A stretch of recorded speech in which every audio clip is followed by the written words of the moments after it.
Ayan. Kaya mga kapatid, ito po ang aking ibinibigay na giya. Lahat ng iglesia, merong itinatanyag na sugo, tao, itinataas. Hindi ho totoo yung iglesia na yun. Yung kanilang sinasabing sampalatayanan ng mga propeta, Ikalawang Kronika 20:20. Doon ho sila mahihirapan sa akin ngayon mga kapatid. Yung batayan nilang ginagamit, pag ho tayo na po ngayon ng kumbaga sasala. O tama, Ikalawang Kronika 20:20, sumampalataya kayo sa Diyos. Sumampalataya kayo sa kanyang mga propeta. Okay lang yan. Noon yan, sa panahon ng Israel. Ngayon, Ikalawang Kronika 20 at 20. Tama naman yan. Hindi ko naman tututulan yan Dapat talaga sampalatayanan yung mga sinugong propeta. Kaya lang ang tanong, kailan ba yan? Huwag magulumihan ng inyong mga puso. Magsisampalataya kayo sa Diyos, magsisampalataya naman kayo sa akin. O sino po dapat sampalatayanan? Ang Diyos na nagsugo at ang isinugong Panginoong Hesukristo. Kaya yung mga apostol, maghanap nga kayo ng talata sa Biblia. Nagpakilala ba sila at humingi na sila po ay itaas, kagaya ng ginagawa ng maraming iglesia ngayon, na merong mga ipinakilalang sugo at dapat sampalatayanan mo rin? Ang pananampalataya po mga kapatid, hindi po yan dapat ipagkaloob sa tao, sa kanginumang tao mga kapatid. Yan. Yan po ay dapat lamang na maipagkaloob sa Diyos. Mas marami pa po tayong makakasamang mga magiging kapatid natin sa paglilingkod sa Panginoong Diyos. Kaya ito nga po yung ating Facebook Live. Yung pasalamat natin naka-Facebook Live. O yung nasa Apalit, Pampanga. Sabi nila mga hiwaga raw yung pinag-uusapan doon. Pero hindi mailagay sa Facebook Live. Mag-isip na po kayo. Doon pala sa Apalit, Pampanga, nandun pala mga sugo. At ang mga itinuturo ay mga malalalim, mga hiwaga. O bakit hindi gamitin ang Facebook Live, ang YouTube, o kahit yung TV station nila, yung radio station, para ang mga tao ay maabot, marating. Bakit? Kasi nga, hindi nila kayang ilagay yan sa publiko. Yung mga katuruan nila na yan, na mga invento lang. Dahil nga tayo mga kapatid, gusto ho nating makatulong din sa kanila. Ang pakiusap nila, Brother Willie, ito paksa namin. Sana naman marinig namin yung paksa mo naman dyan. Para mabalansi namin. Para mayroong comparison ba na mangyayari. Kaya sabi ko, sige, para na lang kayo ay mabigyan pa ng pagkakataon na yung mga dapat ninyong maliwanagang katuruan ay maintindihan. Sige, ilalagay natin sa Facebook Live ang ating pagpapasalamat. Kaya inaasahan ko mamaya pag break time nila, manonood sila sa atin. Kasi sinabayan ko po yung paksa no mag-angkel. Kung ano yung pinaksa nila, pinaksa ko na rin. Para at least, sa pakikinig po nila ngayong araw na ito, alam na nila kung sino ba talaga yung nasa katuwiran. Okay ho ba yan mga kapatid? Ayan.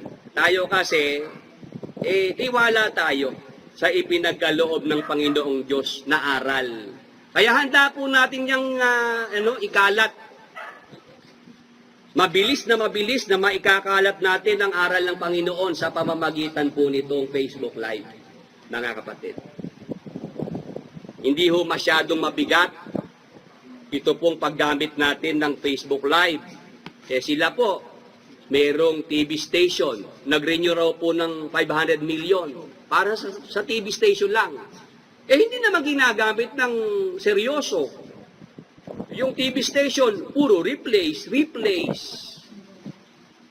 Tayo mga kapatid, nandyan ng Facebook Live, ginagamit ho natin yan ng seryoso At ginamit natin para po sa salita ng Diyos, maipangaral.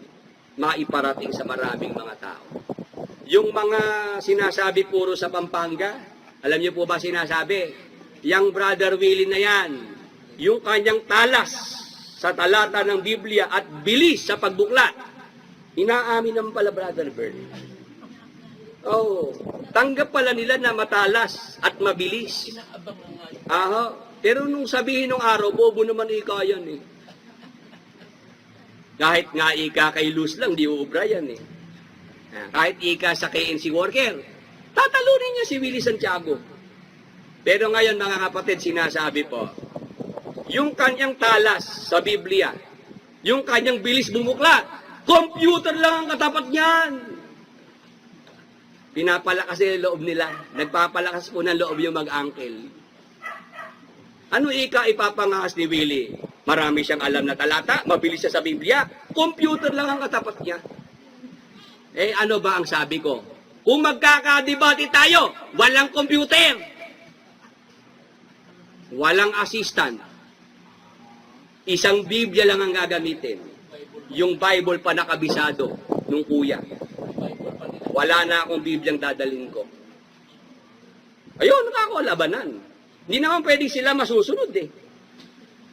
Pagka talaga magkakatuluyan, kailangan na pagkasunduan yan. At ang offer ko, pinakamagandang offer na yon. Wala akong dadaling Biblia, kahit isa. Wala rin akong assistant. Si Brother Bert, iiwan ko yan. Walang assistant. One-on-one lang. One-on-one lang. May camera lang dyan na nakaharap. O, tigis ang cameraman. Okay na yun. Nag-usap na. Ilagay po yan sa Facebook Live, YouTube. Eh, nung araw, kung maghamon sige, kahit ako ika magbayad ng airtime sa TV. Di ba? Matuloy lang ika yan. O ba't ngayon ayaw pong i-offer sa atin? Ayaw mag-offer. Kaya sabi ko, mga fanatics, gising-gising lang. Isip-isip lang. Yan, si Brother Abed po, yung ating pinakilala ko kanina. Yung isa pang manggagawa, Brother Abed, medyo nata-traffic eh. Siya ay nasa gawing Pampanga. Ang worry niya, Brother Willie, hindi muna ako makapunta. Yung asawa ko kasi, baka magkahiwalay kami. Yun na po ang kinatatakutan ng mga nandun eh. Baka pag sumama ko, Brother Willie, magkadalawa na tayo. Ayun. Dahil yung daw asawa niya, panati ko pa. Doon sa magtsuhin. Eh, alam na alam ko gagawin, Brother Willie. Gagamitin ng asawa ko, laban sa akin. Magkakahiwalay kami. O yung isa rin pong pumunta rito na nakamotorsiklo. Ayun, gusto-gusto na po ritong sumama. Ang problema, asawa din niya. Ginagamit daw kasi nung mag-uncle, yung mga asawa. Sabi nga nung nagbabalita sa akin, ang instruction, isumbong. Magsumbungan na. Kahit kayo isang pamilya, nararamdaman nyo, may nakikinig na kay Willie Santiago, isumbong agad yan. Yan. Kaya pamilya po magkakagalit-galit talaga. Mag-asawa magkakahiwalay. Kasi ayaw na po niyang ibigay yung kalayaan. Samantalang nung araw, ang tapang niyang sabihin, di ba? Kahit makinig kayo sa iba't ibang iglesia, sa iba't ibang tagapagturo, hindi ako kinakabahan eh. Dahil totoo yung ipinapangaral ko. Mas lalo nga ikang mapapatunayan ng mga kapatid na nasa totoo sila. Pagka sila makikinig sa ibang mga tagapagturo. Pero pagdating ho sa atin ngayon, bawal na. Kasalanan na po yung manood at makinig sa ating programa. Kaya nga po sabi sa akin ng iba, Brother Willie, pasensya ka na sa Facebook Live, di ka namin mapanood ng live. Sa YouTube lang kami nanonood sa iyo. Ba't naman ka po? Kasi pagka Facebook Live, Brother Willie, makikita kami. Pag-a-appear yung mga pangalan namin. Sa YouTube, wala kasi lang makikita na kami nanonood sa iyo. Kaya nga po, ang aking observation po sa ating Facebook Live, live po tayo, pagkatapos po nun, bago ako matulog, ang views po natin nasa 200 na. Pag-gising ko sa umaga, 400 na yun. Pupuntahan ko po ang YouTube, may 100 na sa YouTube. Kaya, ang ating regular na pong mga viewers, nasa 500. Kada live po natin. Kaya may awa po ang Panginoong Diyos, mga kapatid. Hintay-hintay lang tayo. Papasok po ang 2017. At wag lang po sanang mapagod ang mga kapatid na suportahan po ang pangangaral ng salita ng Diyos. Yung Facebook Live, sabi ko nga, napakadali na ngayong mag-anyaya. Mag-i-invite ka ng Bible study. O hindi na aalis ng bahay yung mga tao. Mismo po sa ating Facebook account, yung mga friends natin na nandoon, share mo lang. Yan, mapapanood na po nila yung ating programa. Kaya nga po, salamat sa Panginoong Diyos at ginagabayan po ang ating pagsasama-sama. Nagbubunga po ang pangangaral ng salita ng Diyos sa Facebook Live. Purihin ng pangalan ng Panginoon. Yan, ito pong mga taga-subaybay natin. Nagmalasakit sa ating Facebook live program. At yung atin pong ginawa po ngayon na pasalamat at gift giving, sumuporta rin po ang mga taga-subaybay natin. Nagbigay rin po ng mga tulong. At doon naman po nagpapanik, Brother Bert, yung mga fanatics. Bakit daw tayo tumatanggap ng tulong sa mga hindi naman natin kasama pa sa iglesia? Yun ang worry nila. Pinaparatangan pa tayo na meron daw tayong nilalabag sa Biblia. Dahil tayo daw po ay wini-welcome natin ang tulong ng mga taga-subaybay po ng ating programa. Sabi ko, ano yung nilabag natin doon? Sa Biblia po, meron pong mga tinatawag na kapatid na nasa sanglibutan. Unang Pedro 5:8-9. Tama ba yung Brother Abel? Ayan. May binabanggit po ng mga kapatid na nasa buong daigdig. Nakakalat yan. Tama po. Nakakalat. O kilala mo pa ba yan? Kalat nga yan. Sabi ko nga sa mga fanatics, balikan nyo Biblia, basahin. Huwag kayong umasa sa sinabi ni Ingkong, sinabi ni Kuya. Meron naman pong Biblia. Kaya nga po nagkakaproblema na ang maraming mga fanatics Biruin po ninyo, tinututulan po mismo yung nasa Biblia. Oo. Basta sinabi ho natin, tutol sila. Pinapaliwanagan natin bakit po tayo ngayon, meron tayong mga kapatid na kinikilala kahit wala pa sa ating pagsasama-sama. Kasi yun po nasa Biblia, ipinakilala ng Apostol Pedro, may mga kapatid na nasa sanglibutan. Nasa buong daigdig, kalat yan. Si Propeta Elias nga mismo sa Israel wala siyang kamalay-malay. Meron palang 7,000 lalaki na hindi sumamba kay Baal. Alam niyo po ba yon?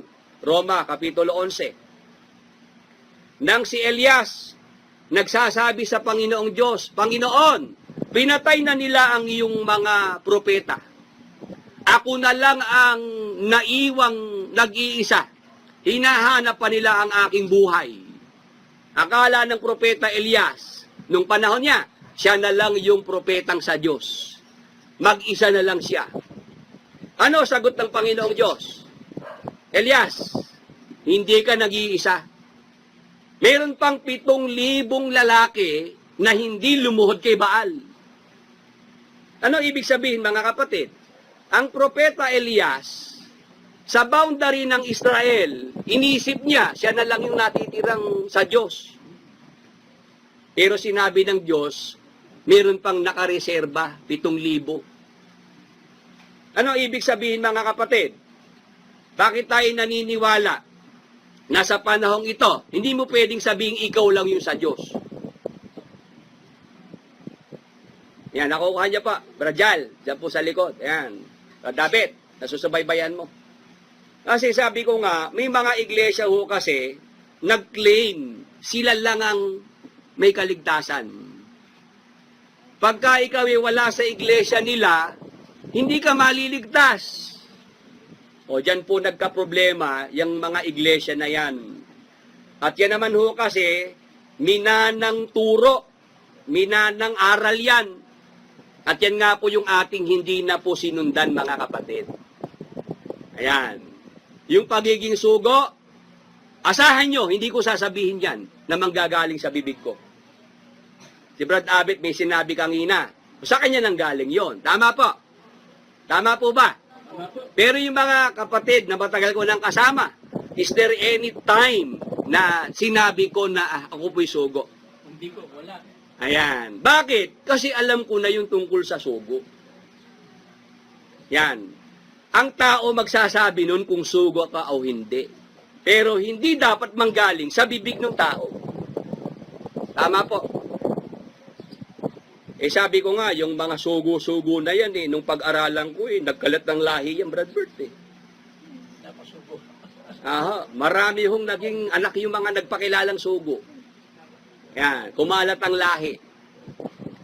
Sabi ko hindi ko nasusundan yung mga sugo na yun. Tama na po sa akin na yung salita ng Diyos sa Biblia, babasahin ko, ipapangaral sa mga tao. Ngayon, yung mga makarinig, ang magsasabi, sugo si Brother Willie, sila may sabi nun. At naramdaman nila yun. Pero para sa akin manggaling yon, sabi ko nga, ayoko nang sundan yung mga ginawa nila. Sapat na po sa atin, mga kapatid, na meron tayong sugo na sinasampalatayanan. Tayong lahat, kasama ko ron. Sino po siya? Si Jesus Christ. Sabi ko nga, magbasa kayo sa Biblia na yung mga apostol na sinugo ng ating Panginoong Hesukristo nagturo sa mga tao na sila man din isang palatayanan. Meron ho ba kayong mababasang talata sa Biblia? Ang apostol Pablo, ang apostol Pedro, bumubuhay ng patay. Nagturo sa mga tao na sila man isang palatayanan. Meron ho ba nun? Wala eh. Ang itinuturo ng mga apostol na sugo, sino? Ang Panginoong Hesukristo. Yung mga nagpakilalang sugo sa ating panahon. Ayan, sa ating dating pinanggalingan. Meron ho ba rong ipinapakilalang sugo? Meron. Sa araw ng bautismo, hindi ka po ilulubog sa tubig ng bautismo hanggat hindi ka sumasagot sa tanong, sugo ba ang mag-angkel? Opo, totoo po yung sisbeng.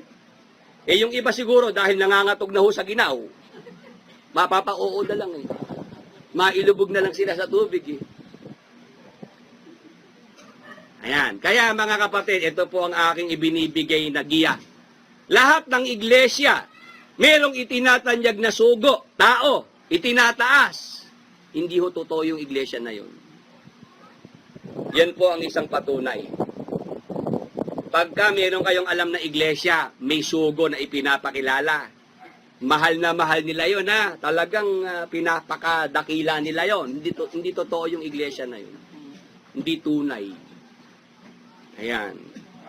Bakit? Kung meron po tayong dapat na kilalaning sugo, meron tayong dapat na itinatanyag, itinataas sa mga tao, yun lamang po ang ating Panginoong Hesukristo. Amen. Purihin ng Panginoon, mga kapatid. Ayan, kaya nung matuklasan po natin yan, tama yung direksyon natin. Tama. Yung kanilang sinasabing sampalatayanan ng mga propeta, Ikalawang Kronika 20:20. Ayan, doon ho sila mahihirapan sa akin ngayon mga kapatid. Yung batayan nilang ginagamit, pag ho tayo na po ngayon ng, kumbaga, sasala. O tama, Ikalawang Kronika 20:20, sumampalataya kayo sa Diyos. Sumampalataya kayo sa kanyang mga propeta. Okay lang yan. Noon yan, sa panahon ng Israel,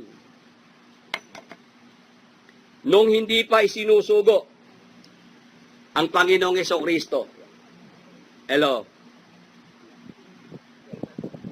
Hello? Tuloy lang, mga kapatid. Dinig naman po dyan sa dulo. Ayan. Bilang kalsada. Abot. Doon ho kasi nasana yung boses ko eh. Kahit walang mikropono, pwede. Walang mikropono. Ngayon, ikalawang kronika 20 at 20. Tama naman yan. Hindi ko naman tututulan yan eh. Dapat talaga sampalatayanan yung mga sinugong propeta. Kaya lang ang tanong, kailan ba yan? Anong panahon? Panahon yan na ang ating Panginoong Jesucristo ay hindi pa po sinusugo at nagkakatawang tao. Tama po ba? Kaya, kung nabuhay ka sa panahon ng Israel, may sinugong propeta, sampalatayanan mo yun. Kalooban ng Diyos yun eh. Para ikaw ay guminhawa, sinasabi sa talata. Pero, pagbaba na po ng Panginoong Hesus dito po sa lupa, at siya na po yung sinugo ng Ama. Ano po sabi ng Panginoon? Juan 14:1-2. Huwag magulumihan ng inyong mga puso. Magsisampalataya kayo sa Diyos, magsisampalataya naman kayo sa akin. O sino po dapat sampalatayanan? Ang Diyos na nagsugo at ang isinugong Panginoong Hesukristo. Amen. Purihin ng Panginoon, mga kapatid. Kaya, yung ikalawang kronika 20 at 20, Brother Abet, yan ba'y dapat pang tagbatayan sa panahon ito? Hindi na, lipas na yun. Tapos na.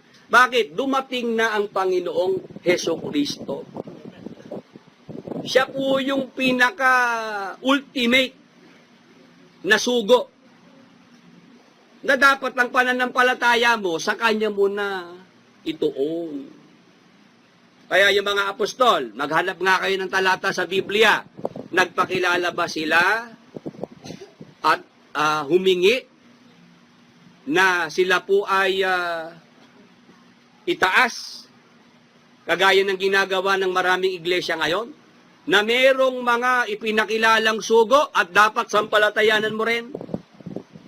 Ang pananampalataya po, mga kapatid, hindi po yan dapat ipagkaloob sa tao.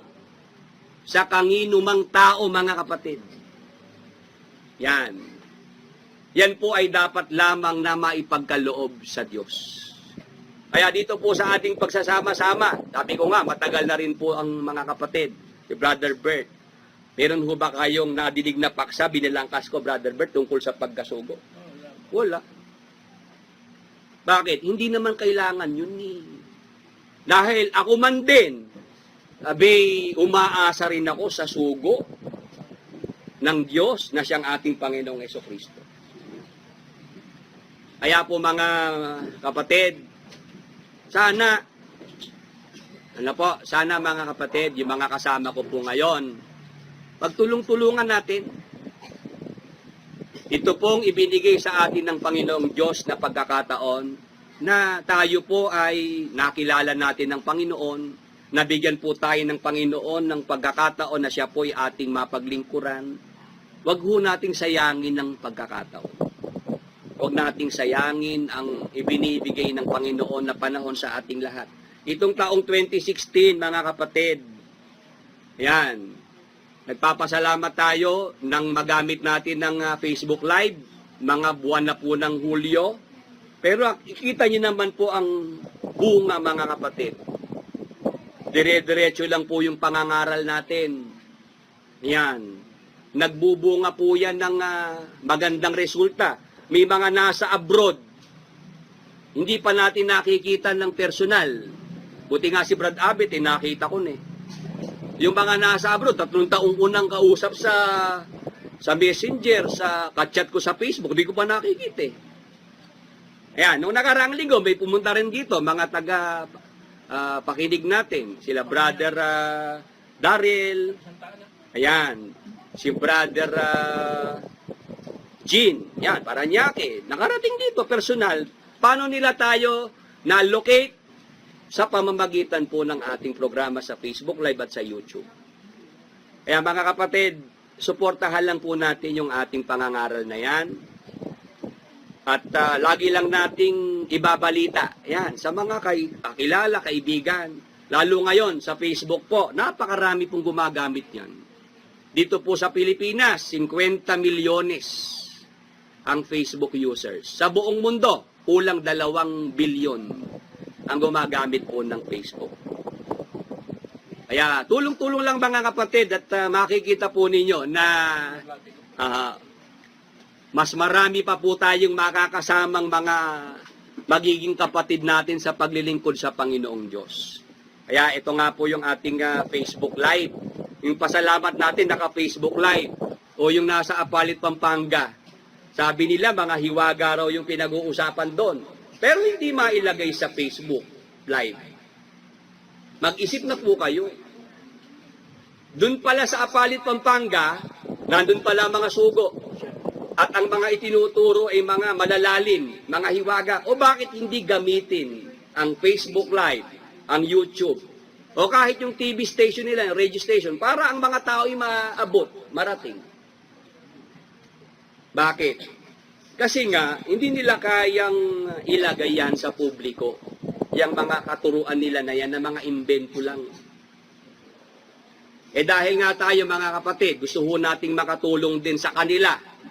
Ang pakiusap nila, Brother Willie, ito paksa namin.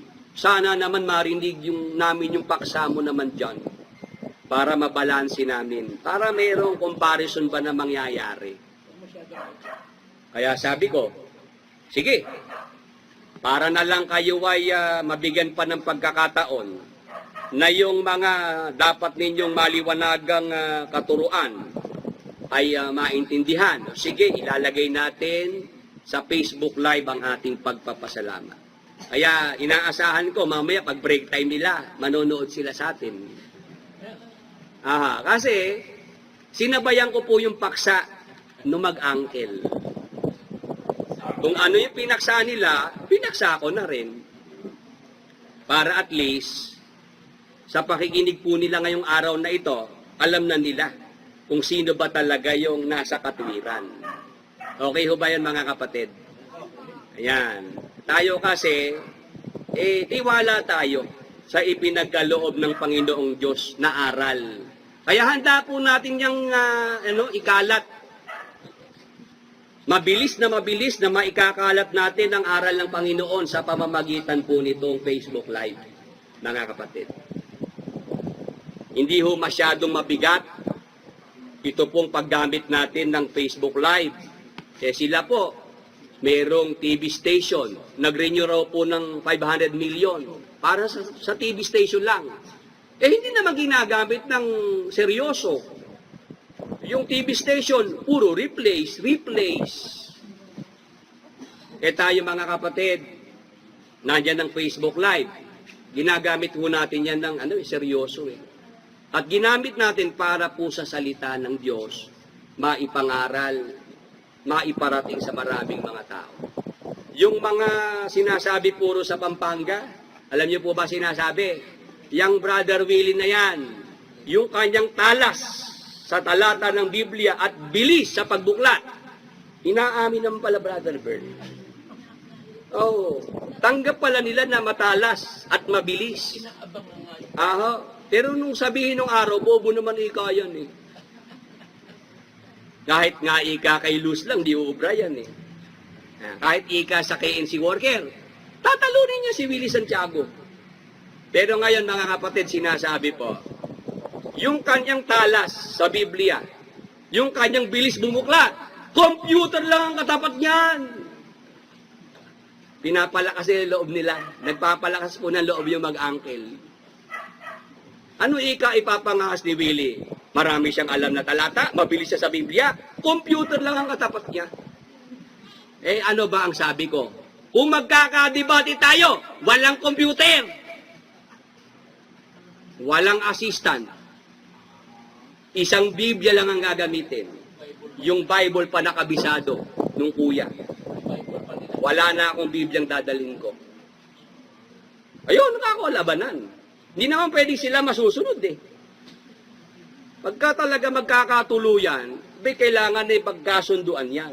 At ang offer ko, pinakamagandang offer na yon, Wala akong dadaling Biblia, kahit isa. Wala rin akong assistant. Si Brother Bert, iiwan ko yan. Walang assistant. One-on-one lang. One-on-one lang. May camera lang dyan na nakaharap.